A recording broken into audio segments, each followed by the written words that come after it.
খাল খননের ভিতর দিয়ে কৃষক ভাইদের উপকার হবে।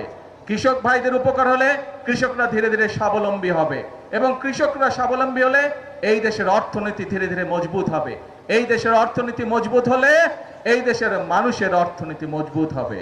প্রিয় ভাইরা, ভাই বোনেরা, আমরা শুধু খালের কথা বলিনি, খালের সাথে আমরা আরো কয়েকটি কথা বলেছিলাম।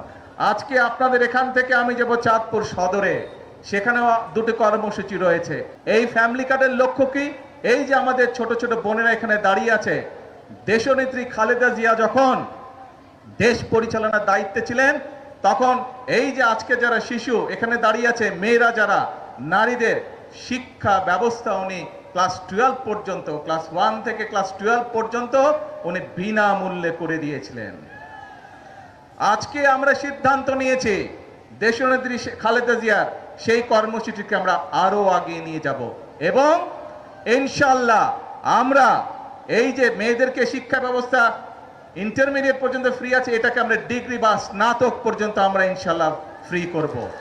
এবং শুধু তাই নয়, যে সকল মেয়েরা ভালো রেজাল্ট করবে ইনশাআল্লাহ তাদেরকে আমরা সরকারের পক্ষ থেকে ইনশাআল্লাহ উপবৃত্তির ব্যবস্থা করব। কাজে মন দিয়ে সবাইকে পড়তে হবে, তোমাদেরকে মন দিয়ে পড়তে হবে, তাহলে তোমরা সরকার থেকে উপবৃত্তি পাবে।